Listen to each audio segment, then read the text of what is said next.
খাবারটি খাওয়ান মাত্র 4 মাসে মুরগি ডিম দেবে আর মাত্র 2 মাসে মুরগি তরতাজা হয়ে উঠবে। তো হে গাইস, আসসালামু আলাইকুম, new other video, welcome to our channel. তো এই জন্য আমার ভুট্টার গুঁড়া লাগবে, যেটা অনেক দোকানে পেয়ে যাবেন। এর পাশাপাশি লাগবে আমাদের ফিট, যেটা কিন্তু অনেক ক্যালসিয়াম এবং অনেক গুণাগুণে ভরপুর। এবং তারপর লাগবে আমাদের ভাত, ফ্যান এবং ধান, দেখতে পাচ্ছেন, আর একটু সামান্য পানি আর কিছু গম দিয়ে নেবেন। গম দিলে অনেক ভালো হয়।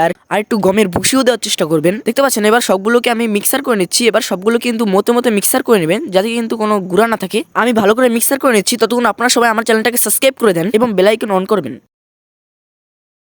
দেখতে পাচ্ছেন এবার কিন্তু মিক্সার হয়ে গেছে। এবার সুন্দর মতো নিয়ে মুরগিকে খেতে দেবো। আগে সেটাকে মতে মতে মিক্সার করে নিচ্ছি। এবার মিক্সার হয়ে গেছে, এবার মুরগি নিয়ে খেতে দেই। দেখতে পাচ্ছেন মুরগি কি সুন্দর করে খাচ্ছে। আমাকে দেখে কিন্তু মুরগি দূরে হয়ে গেছে, দেখতে পাচ্ছেন। এই দেখেন কত সুন্দর করে মুরগি খাচ্ছে।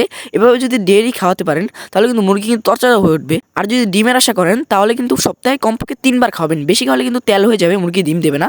তাই সপ্তাহে 3 বার খাওয়াবেন, দেখবেন ইনশাল্লাহ 4 মাসে মুরগি ডিম দেবে। সেটা কিন্তু দেশি মুরগি। ওকে, আসসালামু আলাইকুম।